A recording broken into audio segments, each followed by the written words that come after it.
Hebreus 6, 7.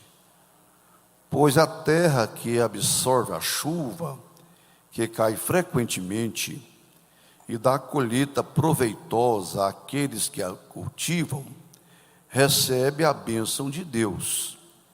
Mas a terra que produz espinhos e ervas daninhas é inútil e logo será amaldiçoada. Seu fim é ser queimada. E do amor que demonstraram por ele, pois ajudaram os santos e continuam a ajudá-los. Queremos que cada um de vocês mostre essa mesma prontidão até o fim, para que tenham a plena certeza da esperança, de modo que vocês não se tornem negligentes, mas imitem aqueles que, por meio da fé e da paciência, recebem a herança prometida. Até aí, podeis assentar. Amados, eu sei, como todos sabemos, que esse culto da terça-feira é um culto específico para o ensino da palavra de Deus, para ministrarmos aos corações a mensagem do Senhor, não é? E aqueles que aqui comparecem, vêm com esse ânimo, né? Com o coração aberto, mente aberta, para ouvir a voz de Deus, né? E quem tem ouvidos para ouvir, ouça o que o Espírito Santo tem a dizer à igreja, né? Quem é de Deus, ouve a palavra de Deus. E nós somos de Deus, né? Então, fala, Senhor, que o teu servo ouve, né? Muito bem. Eu, abrindo a Bíblia hoje à tarde, encontrei essa passagem aqui. Essa carta aos Hebreus, essa epístola, não tem um autor definido, mas esse escritor, ele encaminha essa carta aos Hebreus, que é o povo de Deus no passado, no Antigo Testamento, e que conserva essa nomenclatura dos hebreus, né? Hebreus convertidos, hebreus crentes, que saíram do judaísmo e foram alcançados pela mensagem do Evangelho. E agora vem a doutrinação do escritor, orientando a caminhada, a postura, a conduta, a maneira como eles deveriam se conduzir. E ele vem falando no capítulo 5 sobre o ofício de Jesus como nosso sumo sacerdote. E parece que ele ia continuar nesse assunto, como lá na frente ele continua, né? Mas ele abre um parêntese aqui no capítulo 5, a partir do versículo 11, e até 6, o versículo 12, para trazer uma exortação aos irmãos. Depois ele falou, muito eu tenho que falar sobre esse ministério de Jesus, como sumo sacerdote, porém, é coisa difícil de entender. Vocês não vão entender se eu continuar com esse assunto, porque vocês foram preguiçosos em ouvir. Devendo serem mestres, carecem que alguém ensine para vocês os rudimentos da doutrina de Cristo. Temos que estar reportando sempre a doutrina do arrependimento, do perdão, do batismo, da imposição de mãos. Então eu não tenho como prosseguir esse ensinamento sobre o sumo sacerdote Melquisedeque e Jesus, e avançar no papel de Cristo junto ao Pai, sem antes chamar vocês aqui para uma conversa em particular. Feito isso, ele retoma mais na frente um ensinamento que falou que é difícil de entendimento. Só mesmo quem está treinadamente, né, conhecedor da palavra, vai entender o que eu tenho a falar com vocês. Então ele começa dizendo o seguinte, aqui no versículo 7. Pois a terra, onde a chuva cai frequentemente sobre ela, e dá colheita proveitosa aos que a cultivam, recebe a bênção de Deus. Quer dizer, é um tipo de terreno, é a mesma chuva. A chuva cai sobre um tipo de terreno e dá uma boa produção. A chuva cai sobre outro terreno e só produz espinhos, abrolhos, né? Quer dizer, não é a culpa da chuva. A chuva cai sobre a terra toda. E tem uma terra que responde bem, tem a bênção de Deus, né? E tem aquela terra que recebe a mesma chuva, e ao invés de produzir uma boa semente, uma boa produção, produz praga, erva daninha, espinho, abrolhos. Com isso estava dizendo o seguinte: existe a natureza de coração, né? De pessoas que recebem a mesma chuva, a mesma palavra, a mesma voz de Deus, a mesma inspiração do Espírito, o mesmo louvor, a mesma manifestação da glória de Deus. E uns respondem bem, dando bom fruto, e outros continuam, não é? Sem produzir bons frutos. A chuva não foi culpada, não é? Não, falta mensagem, falta ensino. Como assim? Se tem alguns ouvindo a mesma palavra e estão crescendo. Porque o chamamento aqui é para amadurecer na fé, para o crescimento espiritual. Devendo ser mestre, ainda carece que alguém ensine os rudimentos. Pelo tempo, ele fala, não é nem tanto pelo ensinamento, pelo tempo de fé, pela vivência da igreja, por sua caminhada já longa, de anos, que você encontrou com Cristo, está na casa de Deus. Certas situações não deveriam mais preocupar a gente. Vocês deveriam estar longe no conhecimento de Deus, da palavra de Deus.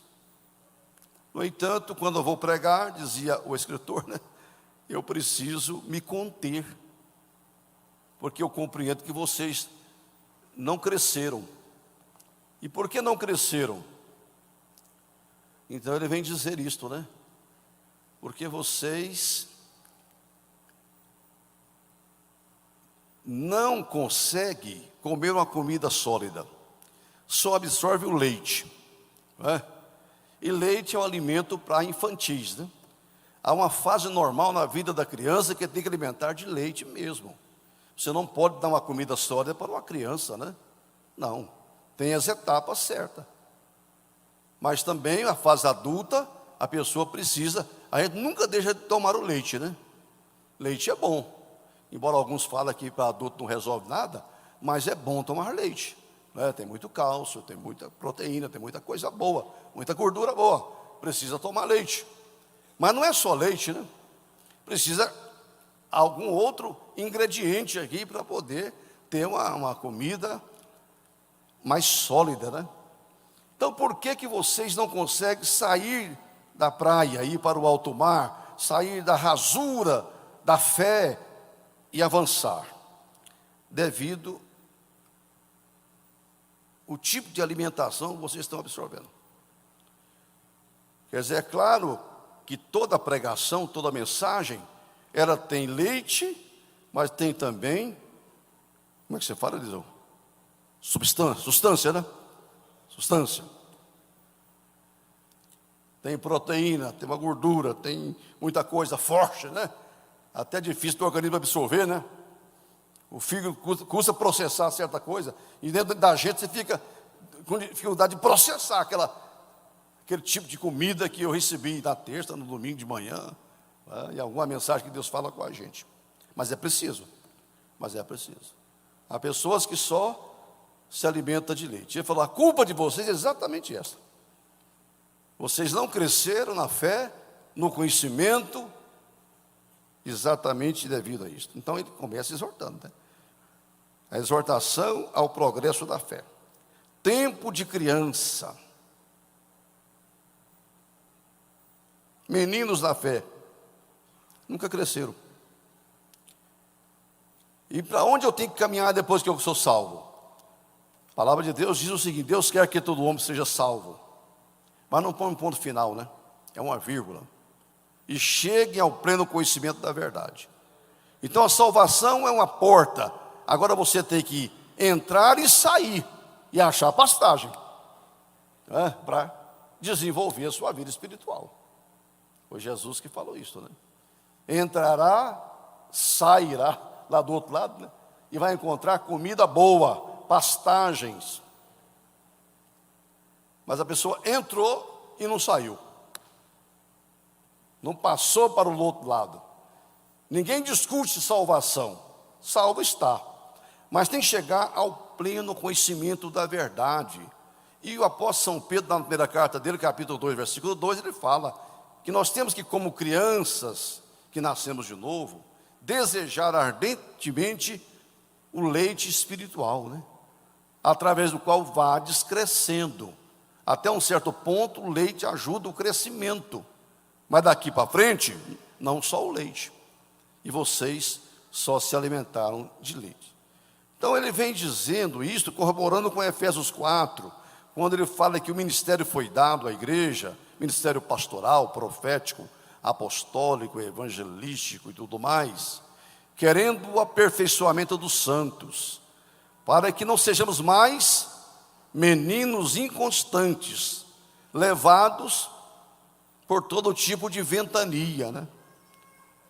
Pessoas que são jogadas para lá e para cá, porque não tem estrutura, tá? É a folha, é a árvore, não é um edifício sólido. Aí a questão, eu estava ouvindo um debate outro dia sobre fundamento, né? Sobre fundamento, sobre base. O problema de muitas igrejas hoje é a falta de fundamento. É uma fé que não está alicerçada num bom fundamento. E o fundamento é Jesus, é Cristo, é a palavra de Deus. Mas onde está firmada a fé de muita gente? Qual o fundamento da fé dessa pessoa? Às vezes não é exatamente a palavra, né? Aí fica como um menino inconstante, levado para lá e para cá, por ventos, né? Por pessoas que têm um poder de persuasão muito grande, que desestabiliza a caminhada do crente, a fé dele, tira ele, né? Porque são influenciados por vozes, por conversa, por situações. Então, o escritor abre um parênteses e começa a apontar certos caminhos aqui. Paulo disse, eu vivi a fase de criança no meu ministério, né? Isso é normal, né? Tem pessoas que vivem a infância na fé, mas vivem a infância no ministério também, na chamada que ele tem. Quando eu era menino, eu discorria como menino, falava como menino, procedia como menino, mas eu fui crescendo, virei homem e deixei as coisas de menino. Você já viu falar, e a gente fala muito, né? Que tem muito pastor menino, tem muito evangelista menino, tem muita missionária menina. Isso é meninice. Certas atitudes não é próprio de uma pessoa amadurecida na fé, na palavra de Deus. Mas eu não posso também recriminar, porque tem a fase de menino. Paulo, quando eu era menino, eu agia como menino. Não se pode pedir de uma pessoa que ainda não desenvolveu um comportamento de um adulto. Ele vai chegar lá, não é? É certo que custa muito, paga um alto preço, porque o crescimento dói. Crescer não é fácil. Crescer dói. Aqui tem médico que sabe disso. Tem certas dores na perna das crianças, que vai, examina para tudo quanto é lado, né? E o que tem, o que tem, não é? Infelizmente, estava vendo uma matéria essa semana, que alguém, é a dor do crescimento, mais tarde o médico descobriu que era um câncer na perna do menino. Mas é verdade que tem a dor do crescimento. Não é doença nenhuma, está crescendo e dói. Crescer dói, irmão. E muita gente não quer sentir dor, né? É bom mesmo não. Dor é um trem que incomoda, né? E depois que você passa dos 60, não tem que perguntar se está doendo, é onde está doendo, né? Todo dia, onde está doendo hoje? A dor anda. Mas você está disposto a pagar o preço, sentir a dor do crescimento? Não é doença, não. Estou crescendo. Processo, né? Deixei as coisas de menino. O crescimento está intimamente ligado à alimentação, né? O desenvolvimento está intimamente ligado à alimentação.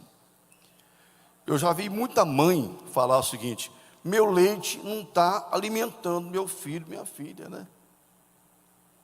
Se bem que alguém fala que o leite materno é completo, não falta nada, mas ela constata isso, que o menino quer, enche a barriga, daqui a pouco está de novo, porque não está alimentando, está faltando algum ingrediente. Vai no médico e ele dá um complemento, né? Vamos entrar aqui com uma sopinha, né?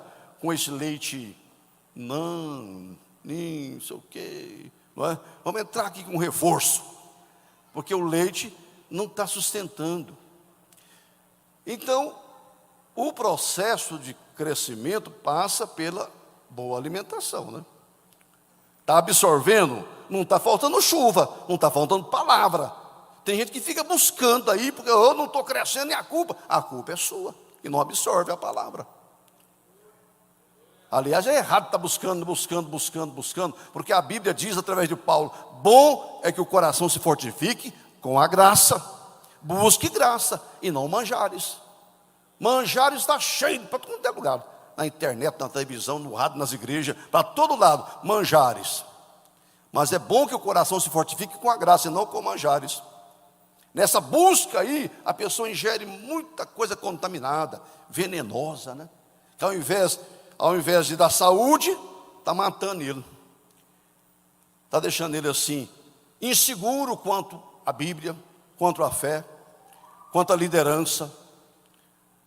Ele vai comer uma comida lá que deixa ele totalmente desestabilizado, confuso, né? Aquele que crê em Deus não é confundido, mas o crente confundido aí, porque fica buscando em variadas fontes.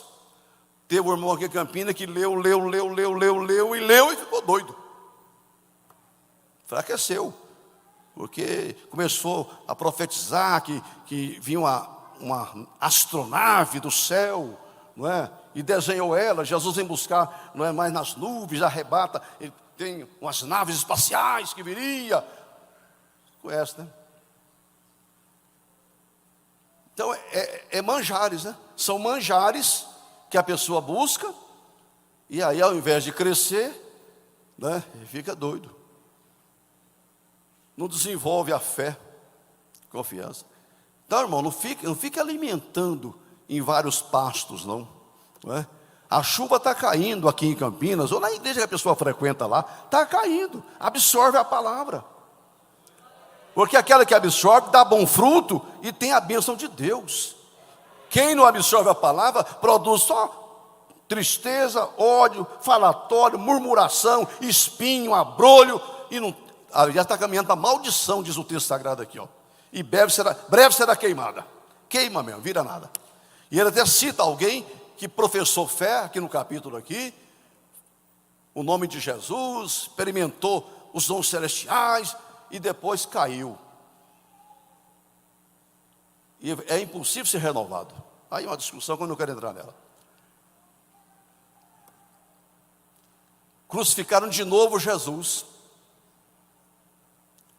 Ao invés de avançar na maturidade, regrediram. O sangue de Jesus nos livre disto, né?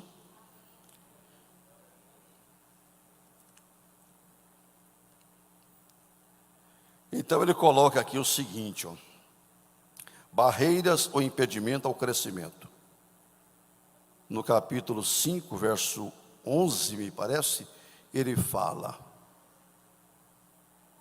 vocês tornaram-se lentos. Noutra versão diz lá: preguiça de ouvir.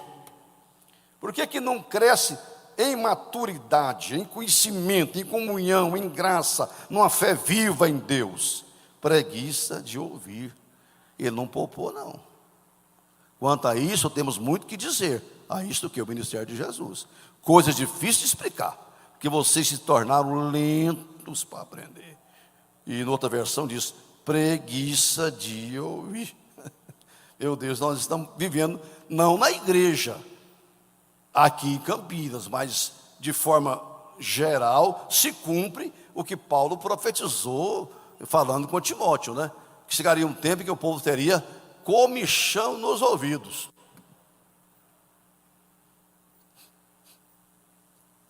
Aí, irmão, ó, eu não quero ouvir. Mete o dedo aqui, ó. Come chão nos ouvidos. Tem irmão que acha o som aqui muito alto. Tem dia que eu acho também. Da banda, do microfone, do pregador, do cantor. E eu vejo ele fazendo assim, ó.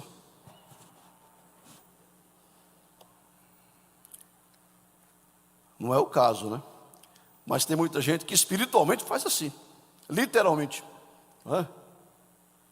Jesus falou lá para os discípulos que caminham de Emaús, né? Ó nécios e tardos de coração. Falta de seletividade. É o que eu acabei de falar. Por que muito não desenvolve? Falta de seletividade. Come de tudo que aparece pela frente. Bom é que o coração se fortaleça com a graça. Não com manjares. Tem muita comida que só engorda, mas não é boa.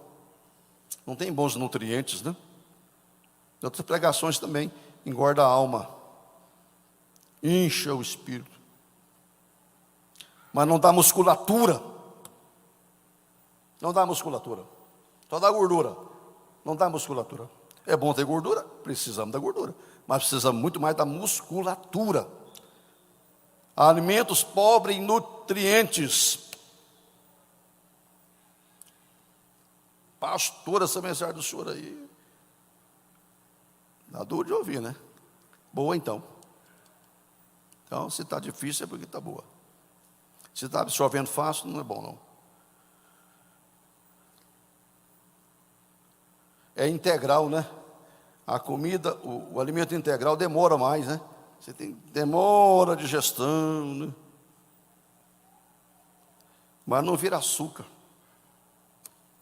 Não vira vento. Estão me entendendo? Então fala alguma coisa, gente.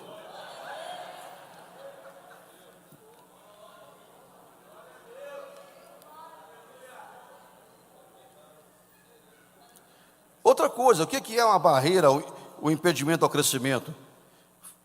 Faculdades não exercitadas. Diz aqui, sentidos não exercitados.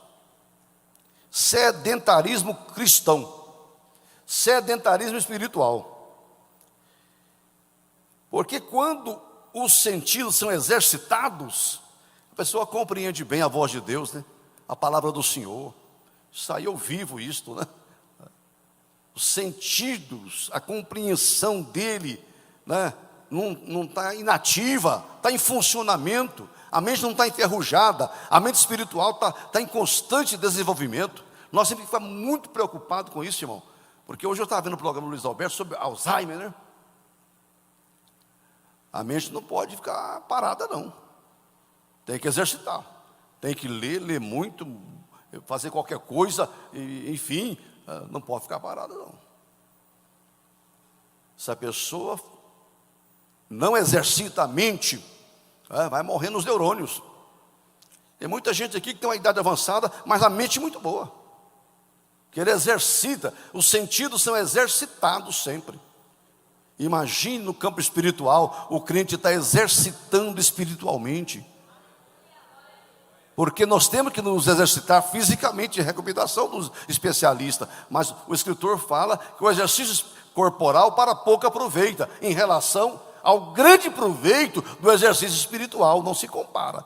Por melhor que seja o exercício que eu tenho que fazer mesmo, do meu corpo, né? Tem que me exercitar também para não enferrujar, para criar musculatura, para ter saúde física. Ele, perto dos benefícios do exercício espiritual, o exercício físico fica menor. Não vamos descartar isso aqui não, ninguém está pregando aqui contra, mas tem que fazer mesmo, né? Mas só está dizendo que eu tenho que exercitar o meu espírito, a minha alma. Não pode ficar parado, estagnado. E como é que eu exercito, meu irmão? É colocando esse espírito e alma para orar, para chorar, para adorar, para ler Bíblia, para ter comunhão com Deus, para se envolver com o Senhor, para vir para a casa de Deus. Eu tenho que me exercitar espiritualmente na piedade, fazer coisa certa, correta, né? E todo o vosso espírito, alma e corpo sejam conservados irrepreensível à vinda do Senhor, santificado, limpo, purificado. É uma luta, é um exercício permanente que eu tenho que ter com o homem espiritual, né?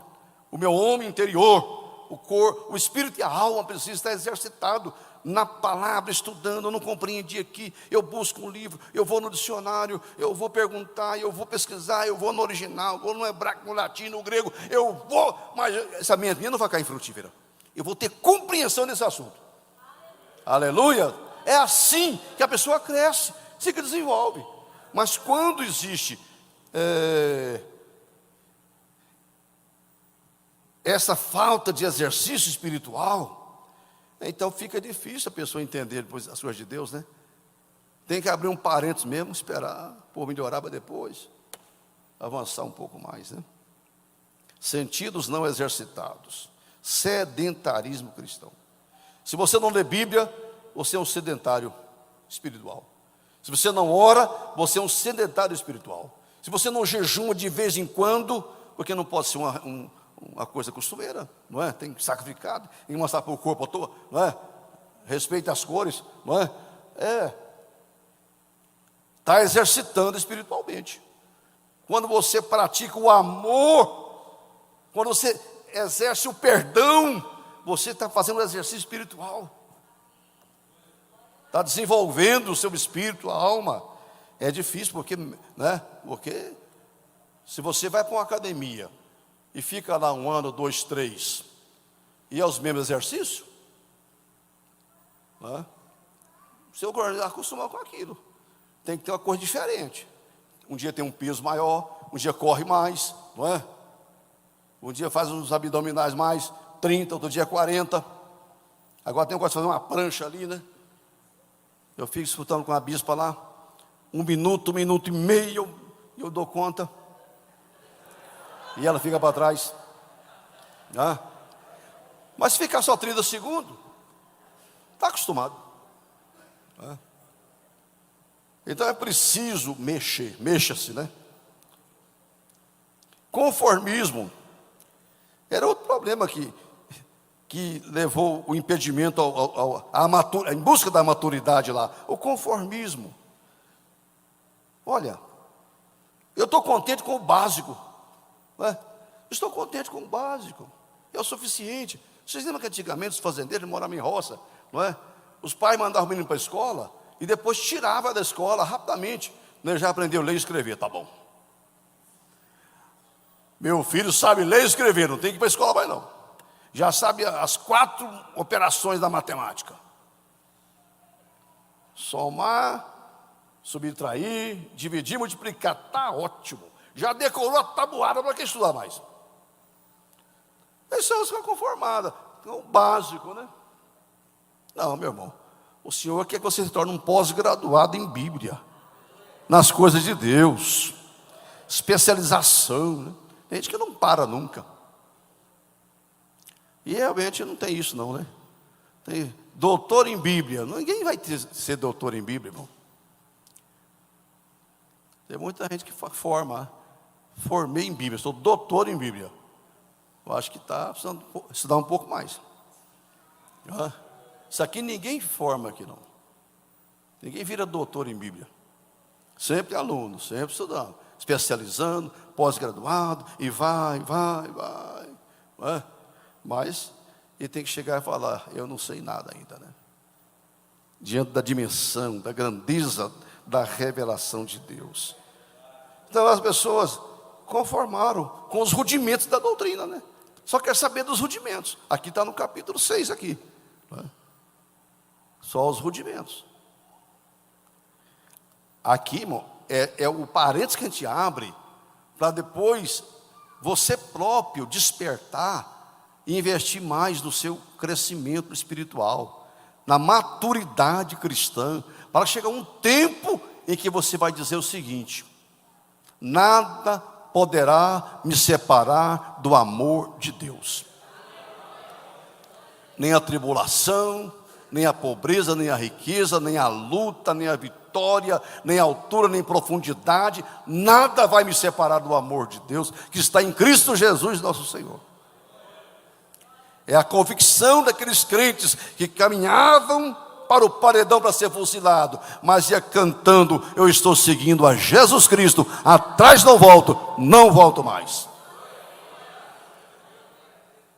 Quando nós estivemos na Rússia, lá em Moscou, a Neuza esteve comigo lá, no Centro de Poucos Pastores. A gente ouvia a história lá, né? Recém-saído do comunismo, a igreja voltou a reunir, a pregar nas praças. E aquele pastor mais velho, dizendo o seguinte: olha, o que mais irritava os algozes, os soldados que iam executar cristão, é que eles iam cantando. Eles iam cantando, louvando: eu estou vendo Jesus.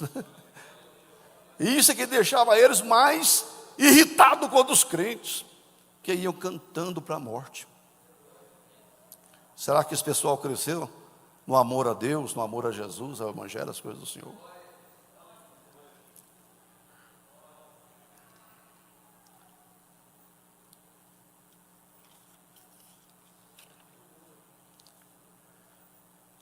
Apesar do escritor chamar os crentes de imaturos, preguiçosos, infantis, ainda assim, o escritor demonstrava confiança neles. Ele falou: ainda que assim falamos de vós, amados. Eu estou me dirigindo a um povo, de vós, amados. Esperamos coisas melhores. Melhor do que ser preguiçoso, infantil, não é, acomodado, conformado. Melhor do que a estagnação. Melhor do que a queda de muitos que caíram. De vós, amados, esperamos coisas melhores. Coisas que acompanham a salvação. Aí, quanta coisa bonita acompanha a salvação, né, irmão? Salvação é um presente de Deus, é um dom de Deus. Mas junto com ela vem o gozo do céu. Junto com ela vem o batismo com o Espírito Santo. Junto vem os dons espirituais. Junto vem o amor de Deus derramado no coração dos salvos. Junto com a salvação vem o poder de Deus para o crente operar nesse mundo. Coisas grandiosas.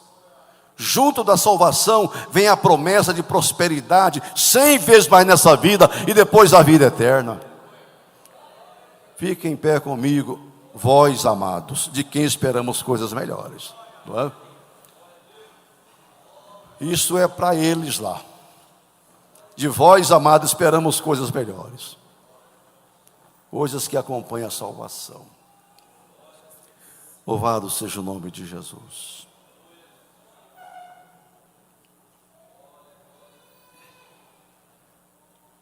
Como é que eles falam aí fora? O céu é o limite, né? O céu está longe. O céu é o limite. Então vamos voar como águia, acima das tempestades, das nuvens, lá em cima. É o que Deus quer de nós. Vamos para o alto mar em nome de Jesus, para ser uma igreja forte, fortalecida. Venha o que vier, venha de onde vier, aconteça o que acontecer, aleluia.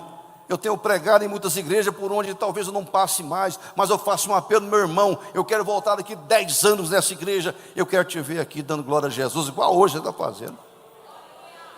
Porque quantos lugares a gente vai e volta dentro de 6 meses, um ano, cadê aquele irmão que estava pulando, saltando aqui, estava, irmão, não vou nem te falar.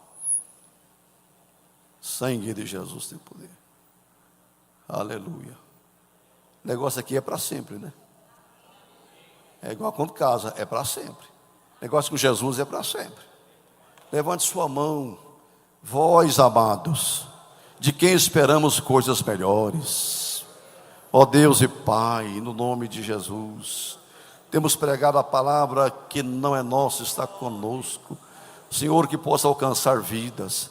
Que essa chuva, Senhor, que está caindo sobre a igreja nesses dias, ó Deus, possa produzir boa semente, Jesus. possa produzir uma boa cultura, ó Deus, não abrolhos, não espinhos, aleluia, Senhor, e que tenha a bênção do Senhor, porque a terra que produz boa semente tem a bênção do Senhor. Que sejamos abençoados nesses dias, Pai, que sejam dias de prosperidade, de fazer a diferença na vida dessas famílias, dessas pessoas, desses pastores, desses obreiros, dessa juventude, Senhor. Ó Deus, nós cremos na ação, no mover do Senhor, no seu propósito, ó Deus, de estar preparando uma noiva, uma igreja para muito em breve poder alcançar os céus pela porta. Em nome de Jesus, alcança, renova, fortalece e abençoe, que possamos avançar, avançar e avançar sempre, ó Deus, em busca da comunhão com o Senhor, da revelação, da verdade, da tua graça, Pai. No nome de Jesus, assim oramos. Amém, amém e graças a Deus. Podeis assentar, meus irmãos.